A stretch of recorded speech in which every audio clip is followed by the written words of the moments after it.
Fala galera, sou Pedro Matias e eu estou hoje aqui para falar de um livro muito interessante que é o Por que Escrevo, do George Orwell, que foi lançado aqui no Brasil em 2021 pela Penguin, em parceria com a Companhia das Letras, né, que tem os direitos da Penguin Brasil.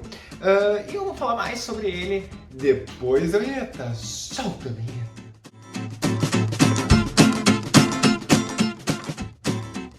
Então, o que acontece nesse livro, né? O George Orwell é aquele autor conhecido por Animal Farm, né? Que no Brasil fica traduzido ou como Fazenda dos Animais, mais recentemente tem sido utilizado esse nome, ou como Revolução dos Bichos, né? Também um outro livro sério dele é o 1984, do Grande Irmão, que são livros realmente de uma visão bastante crítica da maneira como o mundo estava se constituindo naquela época que o George Orwell escreveu, né?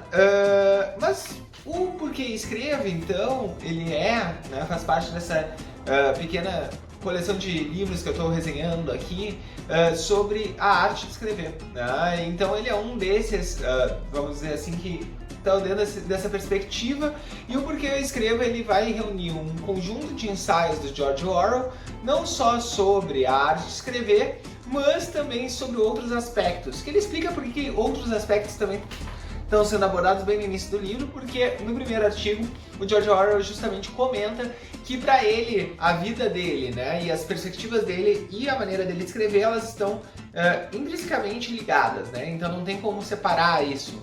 Então, os dois primeiros artigos de fato falam sobre o ofício de escrever, tá? Mas o terceiro ele faz considerações sobre o hábito de leitura na Inglaterra e, sobretudo, uma reflexão sobre o preço dos livros e os hábitos de consumo do povo inglês, que é bastante interessante pra gente, né? Porque realmente reflete sobre, será que é o preço dos livros que estão fazendo com que as pessoas não leiam e não, enfim, não se tornem mais cultas? E isso é uma reflexão bastante legal que a gente pode fazer. Já o último artigo, né, o quarto artigo, ele tem mais a ver com a história da Inglaterra, né, sobretudo como que o povo inglês lidou com as questões da Segunda Guerra, né, então vai fazer um panorama do que está acontecendo e das perspectivas de dentro da Segunda Guerra que o próprio Orwell vê para o futuro, né, então tem uma questão de que bem ou mal a Inglaterra foi dentro da Europa por ser uma ilha, né, a Grã-Bretanha ser uma ilha, justamente ser esse lugar onde o Hitler não conseguiu invadir, então era uma espécie de cordão de isolamento para o resto do mundo, né? E era o último baluarte, vamos dizer assim, da Europa Ocidental que o Hitler não conseguiu invadir. Mas, dito tudo isso, o que esse livro é interessante, né? Primeiro porque ele é escrito de uma perspectiva muito crítica, né? E realmente é muito legal como característica do livro, porque ele não é, o George Orwell não é um cara que vai se apegar a idealismos e que vai se pegar uma ideia e simplesmente reproduzir ela. George Orwell é de esquerda, né? E Animal Farm é uma crítica violentíssima ao stalinismo, e o 1984 é o totalitarismo de modo geral, seja ele stalinista ou nazista, como a gente vai ter, né, no modelo alemão. Então, o George Orwell, embora tenha uma perspectiva de esquerda, embora tenha se associado ao pensamento comunista, ele em nenhum momento ele apoiou a ideia, né, de uma dominação total da sociedade. Ele era, no fundo, profundamente liberal também, né? E isso é muito interessante, a gente consegue ver isso no livro, porque muitas vezes, pelo menos no Brasil e no mundo também tem um pouco essa perspectiva, mas no Brasil isso é bastante especial, que existe uma divisão como se a esquerda não fosse liberal, né, no pensamento brasileiro, sobretudo, né, e que, portanto, né, a direita conservadora, uma esquerda mais progressista, mas isso não significa que ela vai ser liberal, e uma grande confusão de pensamentos que a gente precisa aprofundar um pouquinho e ver uma pessoa de esquerda que vê tudo a partir de uma perspectiva liberal, né? É interessante perceber que existem sim pessoas de esquerda conservadoras, aliás, não são nada raras, existem pessoas de direita que são bastante progressistas, né? E também que a gente vai vendo todas essas perspectivas de mundo e vendo que não é tão pão, pão, queijo, queijo assim, né? A visão de mundo.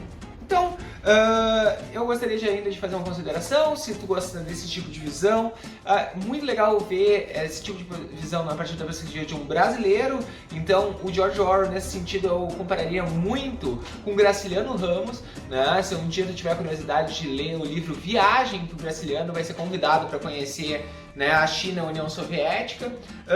É bastante interessante porque ele vai, mesmo sendo um cara de esquerda, olhar para tudo isso com muita crítica, né, e fazer comentários do tipo assim: realmente não tem mendigos aqui na Rússia, mas não tem mendigos porque estão nos levando pelas ruas que não tem mendigos. Será que não tem mendigos porque eles mataram os mendigos ou eles morreram de frio?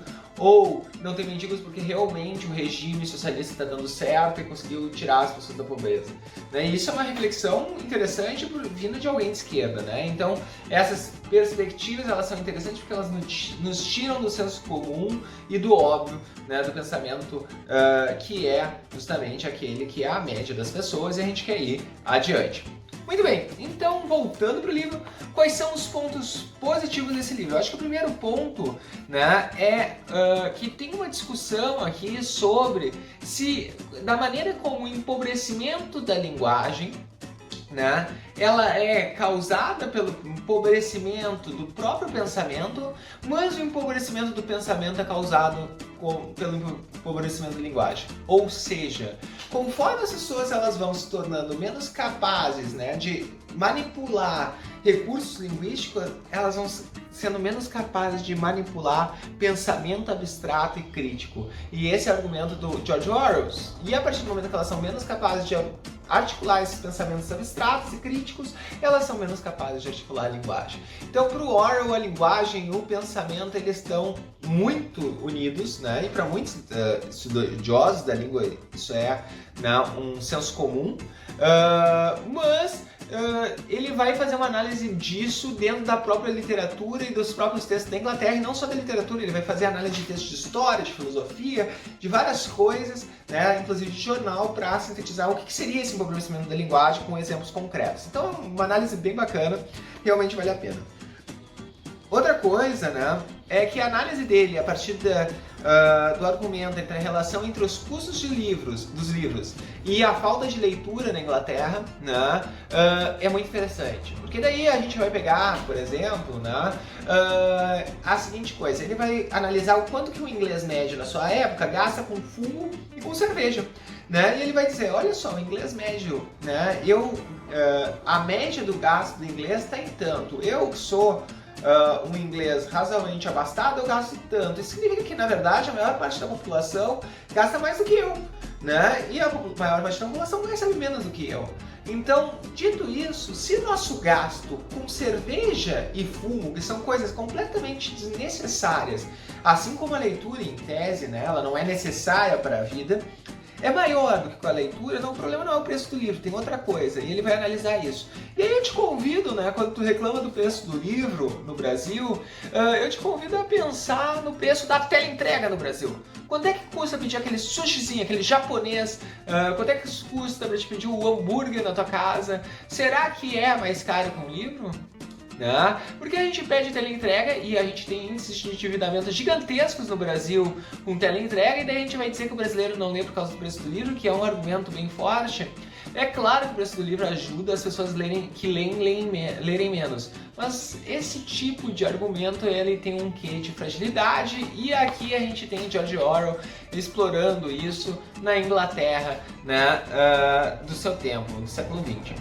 Dito isso, uma última questão interessante é a reflexão sobre os movimentos e posições políticas da Inglaterra na Segunda Guerra.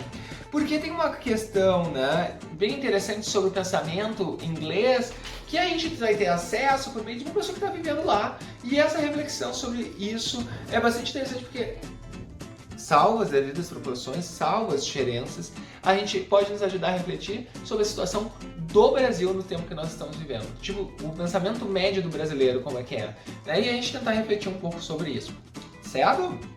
Muito bem, então os pontos negativos desse livro quais são? O que eu não gostei nele, tá? Embora tenha no início, como eu disse, né, uma explicação para isso, uma boa parte do livro o George Orwell não está falando sobre escrever. E causa uma certa decepção quando tu põe na capa porque escrevo e o cara, mais da metade do livro não está falando sobre escrever, tá? Então eu acho que isso é o único ponto negativo. O artigo maior do livro não é sobre escrever, embora, né, como eu disse, o Orwell justamente argumenta, né, que a escrita e a ideologia, o pensamento dele são duas coisas muito ligadas, então não tem como separar, e é óbvio que isso realmente ressoa pelo livro. No entanto, né, porque eu escrevo outros ensaios, eu acho que eu iria em outros temas e outras coisas, porque na realidade a maior parte do livro nem é dedicada diretamente à questão de escrever, e isso causa uma certa decepção neste que eu vos falo, tá? Muito bem, e para quem é este livro? Mas antes de eu falar para quem é este livro, por que não coloca seu dedinho nos inscreva-se, no curtir e coloca um comentário para mim, por favor, tá? Mas voltando, para quem que é esse livro? Eu acredito que os 2 primeiros artigos eles são bem interessantes para quem quer escrever, né? Sobretudo escrever literatura, mas escrever qualquer coisa, porque ele realmente fala sobre os erros mais comuns, sobre questões bastante pertinentes, sobre a técnica de escrever, então são muito úteis para quem quer escrever, né? Mas para além disso, quem gosta, né, de história, o último artigo ele dá um banho da perspectiva do Orwell sobre o que estava acontecendo na Inglaterra da Segunda Guerra Mundial, da Idade Média, mas que loucura, da Segunda Guerra Mundial, e realmente dá muito parâmetro sobre o que estava acontecendo, e é realmente uma reflexão bastante interessante, e que todo mundo que gosta de história certamente vai se banhar e valer disso. Certo, pessoal? Então agora já deve estar postando aqui os vídeos recomendados. Se não aparecer, vai aparecer em qualquer momento. E a bolachinha para se inscrever. E eu agradeço pela sua atenção. Certo? Comentem, curtem, compartilhem, porque eu preciso disso, tá? Então é isso, espero que vocês tenham gostado. Eu sou o professor Pedro Matias e eu me despeço. Tchau!